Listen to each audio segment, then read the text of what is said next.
সময়ের সাথে যেমন মানুষের ব্যক্তিত্বের মধ্যে অনেক পরিবর্তন হয় রূপের সাথে, সেরকম কিন্তু মানুষের সেই পরিবর্তনের সাথে জীবনেও অনেক রকম পরিবর্তন আসে। আর সেই পরিবর্তনে অনেক দুঃখ কষ্ট কাহিনী লেখা হয়ে যায়, অনেক সুখেরও কাহিনী লেখা হয়ে যায়। তো কালকে যেন বন্ধুরা দিনটা খুব খারাপ গেছে।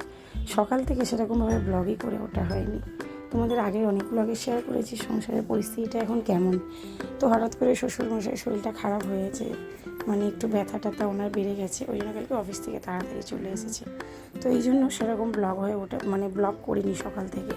তারপর ভাবলাম চলো বিকাল থেকে আর দেরি না করে ব্লগটা শুরু করি আর তোমাদের সাথে শেয়ার করি। তো বিকেলের টুকটাক গোছাগুছি কাজকর্মর মধ্যে তোমাদের সাথে কিছু গল্প শেয়ার করব।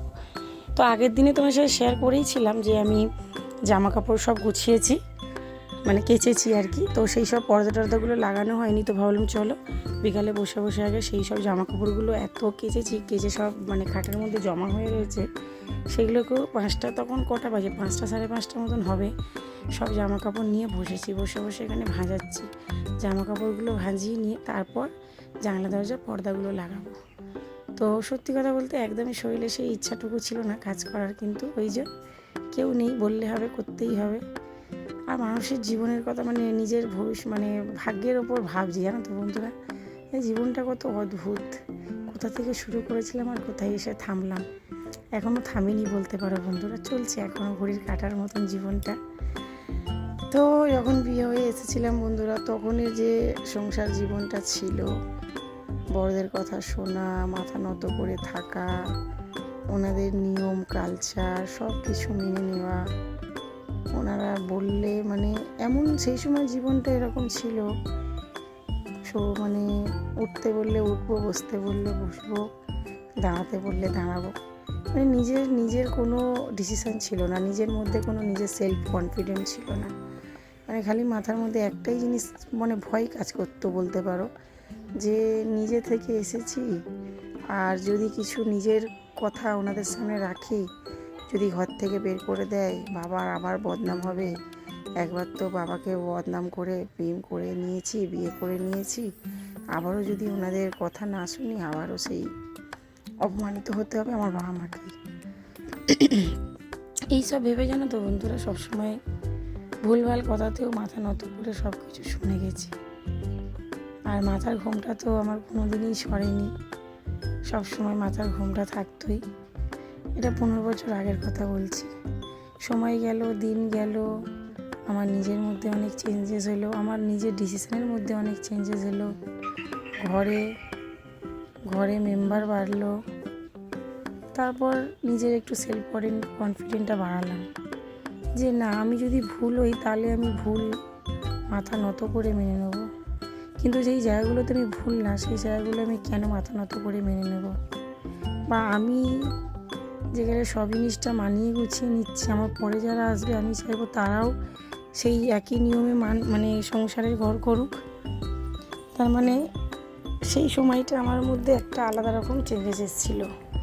মানে বলতে পারো আমি এইটা বুঝতে পেরেছিলাম যে আমি বাঙালি বলে আমার জন্য আলাদা কিছু, মানে আলাদা রকম আমার সাথে বিয়ে হচ্ছে। আমি আর যারা আর পরে আসছে তারা বিহারি ঘরের মেয়ে বলে তাদের সাথে অন্যরকম ট্রিটমেন্ট হচ্ছে। সেখান থেকে জানো তো বন্ধুরা, মন ভাঙা শুরু হয়ে যায়, নিজের জন্য নিজে বলা শুরু হয়ে যায়। সেখান থেকে জীবনের একটা আলাদা ফের কাহিনী শুরু হয়। সেই সময়টা ছিল আমার বিয়ের প্রায় 8 বছর, এরকম 8 বছর 9 বছর এরকম সামথিং হবে। তো তারপর থেকে তো সেপারেট হওয়া, সবার সুখের কথা ভেবে, সম্পর্ক আরও বেশি যাতে খারাপ না হয় সেই সব কথা ভেবে সেপারেট হওয়া। তারপর সবাই এলো, সবাই যে যার সে তার মতন আজাদের মতন কাটাচ্ছে দিন। সেই নিয়মগুলো সব তাকে উঠে গেল, যেই নিয়মগুলোর মধ্যে আমি বর্ধিত হয়েছিলাম। বিয়ের প্রথম বলতে 8-9 বছর আমি যেই নিয়মগুলো মেনে চলেছি, পরে যারা এলো তারা সেই নিয়মগুলোকে তাকে তুলে দিল। সেই নিয়মের আর কোনো ভ্যালু নেই। কেন নেই এটাই আমি জানতে চাইছিলাম বন্ধুরা, কেন নেই সেই নিয়মগুলো, আর কেন নেই? এই জন্য এখনও আমার হাজব্যান্ডের মনে অনেক রাগ। আর সত্যি কথা বলতে ওর সাথে এখনও সবার সম্পর্ক একটা ভালো হয়নি, কিন্তু আমরা হাউস ওয়াইফরা কী বলতো বন্ধুরা, সব দিকটা আমাদের ভেবে চিনতে, সব দিকটা দেখেই ডিসিশন নিতে হয়। যদি সবসময় সব পুরনো কথা মনে তুলে রাখি তাহলে কিন্তু আমাদের সম্পর্কগুলো আমাদের থেকে দূরেই হয়ে যাবে সবসময়। ওই জন্য কিছু কিছু সময় আমাদের সম্পর্কগুলোকে ভালো করে আমাদের সাথে গুছিয়ে রাখার জন্য কিছু কিছু জিনিস আমাদেরকে দেখেও মানে না দেখার ভান করে আড়াল করে দিতে হয়। যেমন আমি আমার সময় সব জিনিসগুলোকে এখন পেছনে ছেড়ে সবাইকে নিয়ে আগে বেড়ে গেছি। আমি বাড়তে চেয়েছি, কারণ সেই জিনিসগুলোর কোনো আর ওয়াজুদ নেই, যেগুলো সেই সময়টার জন্য অন্য কাউকে দায়ী করার থেকে বেশি দায়ী নিজেকে আমি মনে করি। আমি সেই ভুল ঠিকগুলো কেন বলে উঠিনি, তাই না বন্ধুরা? তো তার জন্য আমি দায়ী। তো যাই হোক, এই শোনো, বরের সাথে আমার অনেক মতবিরোধ হলেও আমি ওর এই কথাটা একদমই শুনি না। আমি এটা আমার মতন করে ডিসিশান নিই যে না, সবাইকে এখন আর ছাড়া যাবে না, সবাইকে নিয়েই চলতে হবে।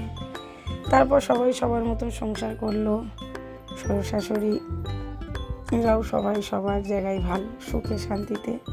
আবার এই এখন আমাদের জীবনে একটা আলাদা ঘটনা ঘটেছে, যেখানে আবার সংসারে সবাই একটু মানে বলতে পারো ভেতর দিয়ে ভেঙে পড়েছে, বিশেষ করে শ্বশুর শাশুড়ি। তো যাই হোক বন্ধুরা, আশা করি আবার মানুষের যেমন সময়ের সাথে সব আগে ঠিক হয়েছে, আবারও আশা রাখছি যে কিছু সময় পর আবারও যাতে সব কিছু ঠিক হয়ে যায়। আর এটা হবেই, কেন এটাই সংসারের নিয়ম আর সংসারের ধর্ম, যে আজ খারাপ কাল ভালো। আর একটা তো কথা আমরা মানি বন্ধুরা, 4টে বাসন এক জায়গায় থাকলে একটু তো ছনছন করেই, তাই না বন্ধুরা? তাই বলি, মানুষের রূপ রঙের সাথে মানুষের জীবনেরও সময়ের মধ্যে দিয়ে কত পরিবর্তন আসে, তাই না? তো চলো বন্ধুরা, এই ছিল আমার জীবনের একটা ছোট্ট কাহিনী তোমাদের শোনালাম, যেটা বাস্তব বন্ধুরা। তো দেখতে দেখতে তোমরা দেখলেই, বা আমার যেই রুমে ঘুমাই সেই রুমে 2টো জানালা, তারপর একটা গেট, এই দিকের একটা গেটের পর্দা লাগালাম, তারপর এই রুমেরও মেন গেটের পর্দা, জানলার পর্দা, আর এটা হলো আমার ছোট্ট কিচেনের পর্দা। ডিবাটিভিগুলো দেখা গেলে একদম ভালো লাগে না, আর এইভাবে যদি পর্দা লাগিয়ে দিই বেশ দেখতে সুন্দর লাগে। তো দেখো, একটু সময় নিয়ে বিকালে এই কাজগুলো করতে আমার অনেকটা সময় লাগেছিল, যার জন্য আমার বাসন ধুতেও অনেক দেরি হয়ে গেছিলো।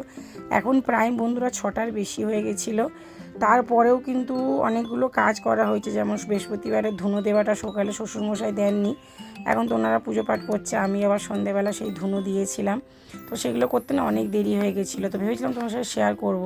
তো আমার ছেলেদেরকে এখন যেই ম্যাম পড়াচ্ছে, ওনার বিয়ে হয়ে যাবেন, তো কালকে আবার নতুন ম্যাম এসেছিলো, ওনার সাথে কথা বলছিলাম। তো মোটামুটি খুব ব্যস্ত ছিলাম। তারপরে এই যে গ্যাস পরিষ্কার করতে করতে হঠাৎ আবার কেবিলের ওখান থেকে লোক চলে এসেছিলো, শ্বশুর শাশুড়ির রুমে নতুনভাবে টিভি সেট করবে।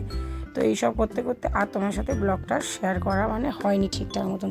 ভেবেছিলাম পুরো রাতের ডিনার পর্যন্ত নিয়ে যাব, কিন্তু এই যে একটার পর একটা কাজ আসতে থেকে আর ক্যামেরাটা অন হয়ে ওঠেনি। কী বলতো বন্ধুরা, আমরা তো সংসারটাকেই ফার্স্ট প্রায়োরিটি দিয়ে এসেছি শুরু থেকেই, কোনো সংসারের কাজগুলোকেই বেশি ইম্পর্টেন্ট দিয়ে, আর তোমাদের সাথে শেয়ার করা হয়ে ওঠে না মাঝে মধ্যে। তো যাই হোক, এই অভ্যাসটা আস্তে আস্তে পাল্টাবো, আর চেষ্টা করবো সংসারের প্রত্যেকটা মুহূর্ত তোমাদের সাথে ধরে রাখি। তো দেখতেই পেলে বন্ধুরা, বাসন মাজার পর কিন্তু আমি গ্যাসটা পরিষ্কার করছি, আর 2টো ঘর একদম পরিষ্কার পরিপাটি করে ফেলেছি। আর দেখতেই পাচ্ছ সাইড থেকে অল্প একটু আমার ওই বাইরের বারান্দাটা দেখতেই পাচ্ছ। তো চলো বন্ধুরা, আজকের এই ব্লগটা তোমাদের কেমন লাগলো, আমার জীবনের গল্পটা কেমন লাগলো।